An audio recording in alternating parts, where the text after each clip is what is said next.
এরকম কলিজা ভুনা যে এত সহজ ও কম উপকরণ দিয়ে বাড়িতে বানানো যেতে পারে সেটা এই ভিডিওটা না দেখলে সত্যিই মিস করবেন। বাই দ্য ওয়ে, আসসালামু আলাইকুম বন্ধুরা, কেমন আছেন সবাই? আসমা কুকিং হাউসে আপনাদের সকলকে স্বাগত। আর আজ আমাদের রেসিপি গরুর কলিজা ভুনা। তো কলিজা ভুনা বানাবার জন্য এখানে 1 কিলো কলিজা কেটে ধুয়ে নিয়েছি। আপনারা চাইলে কলিজাটা কম বেশিও নিয়ে নিতে পারেন। আর এখানে কলিজার পিসগুলো আমি একটু বড় বড়ই রেখেছি।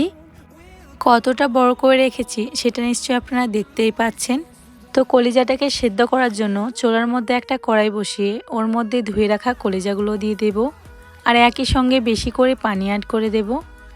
আর 1 চামচের মতো লবণও দিয়ে দিতে হবে। লবণটাকে দিয়ে ভালোভাবে নেড়েচেড়ে কলিজার সঙ্গে মিশিয়ে নিতে হবে। দেখুন এখানে কলিজার মধ্যে থেকে কিন্তু ব্লাডগুলো বের হতে শুরু করেছে। এবার চুলার আঁচটা হাই করে কলিজাটাকে ঢাকা দিয়ে কিছুক্ষণ সেদ্ধ হতে দেব। আর রেসিপিটা বানাবার জন্য সাইডে কিছু ভেজিটেবল কেটে নিব। নিয়েছি 3টে মিডিয়াম সাইজের পেঁয়াজ। পেঁয়াজটাকে প্রথমে 1/2 করে স্লাইস করে কেটে নেব।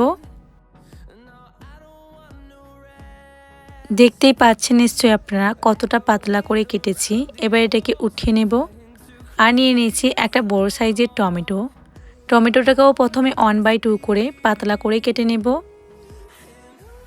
এবার টমেটোটাকে কাটা হয়ে গেলে উঠিয়ে সাইডে রেখে দেব। আর নিয়ে নিয়েছি 2টো কাঁচা লঙ্কা। এবার লঙ্কাটা কুচি করে কেটে নিয়ে কাটা হয়ে গেলে সাইডে উঠিয়ে রেখে দেব। আর এদিকে কলিজাগুলো প্রায় 20% মতো সেদ্ধ হয়ে গেছে এবং কলিজা থেকে সম্পূর্ণ ব্লাডগুলো কিন্তু বের হয়ে গেছে। এবার কলিজাগুলো এর মধ্যে থেকে ছেঁকে উঠিয়ে একটা বাউলের মধ্যে রেখে দেব। এবার কলিজাগুলোকে আরও একবার ধুয়ে নিতে হবে, সেই জন্য ওর মধ্যে নর্মাল পানি অ্যাড করে দিতে হবে। এবার হাত দিয়ে মেখে কলিজাগুলোকে ভালোভাবে ধুয়ে নিতে হবে। কলিজাগুলো ভালোভাবে ধোয়া হয়ে গেলে সাইডে আরেকটা বাউলের মধ্যে উঠিয়ে নেব। এরপর কলিজাগুলোকে ম্যারিনেট করার জন্য দিয়ে দেব 1 চামচের মতো আদা রসুনের পেস্ট। আর দিয়ে দেব 1/2 চামচের মতো হলুদের গুঁড়ো আর 1/2 চামচের মতো লবণ। এখানে লবণের পরিমাণটা কম দিতে হবে, তার কারণ কলিজাটা সেদ্ধ করার সময় ওর মধ্যে লবণ অ্যাড করেছিলাম। এরপর ওর মধ্যে দিতে হবে 1 চামচের মতো জিরে গুঁড়ো আর 1 চামচের মতো ধনে গুঁড়ো আর 1 চামচের মতো লঙ্কার গুঁড়ো আর অল্প একটু সর্ষের তেল। এবার কলিজাগুলোকে হাত দিয়ে ভালোভাবে মেখে ম্যারিনেট করে নিতে হবে। কলিজাগুলো ভালোভাবে ম্যারিনেট করা হয়ে গেলে 10 মিনিটের মতো এটাকে সাইডে রেখে দিতে হবে।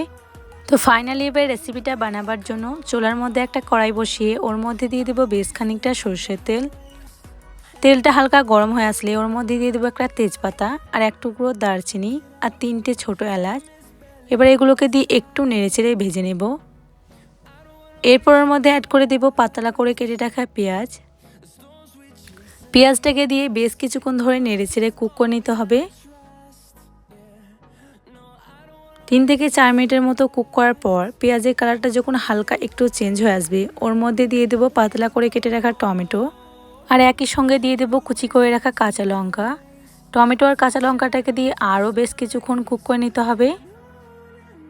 এরপর ওর মধ্যে অ্যাড করে দেব 1 চামচের মতো আদা রসুন বাটা। আদা রসুন বাটাটা দিয়ে চুলার আঁচটা মিডিয়াম করে 3 থেকে 4 মিনিটের মতো কুক করে নিতে হবে।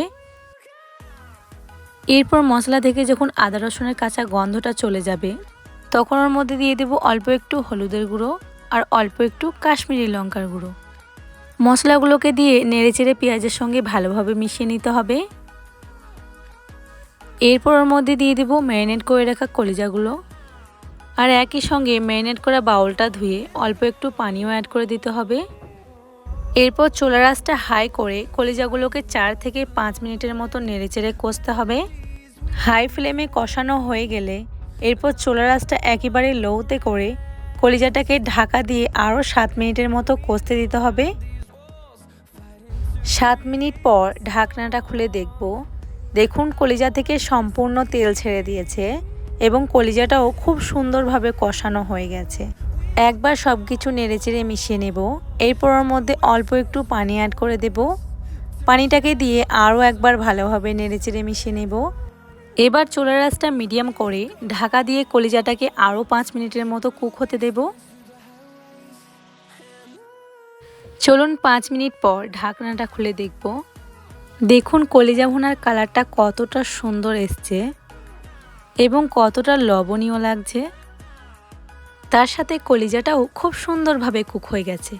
এবার ওপর থেকে অল্প কিছু কাঁচা লঙ্কা কুচি ছড়িয়ে দেব আর বেশি করে ধনেপাতা কুচি ছড়িয়ে দিলেই আমার কলিজা ভুনা রেসিপি রেডি। তো এই পুরো কলিজা ভুনা রেসিপিটা আপনাদেরকে কেমন লাগলো অবশ্যই কমেন্ট করে জানাবেন। আর আমার ভিডিওটা যদি ভালো লেগে থাকে অবশ্যই একটা লাইক করবেন আর চ্যানেলটা সাবস্ক্রাইব করে রাখবেন যাতে ভিডিও আপলোড হলে সবার প্রথমে আপনার কাছে পৌঁছে যায়।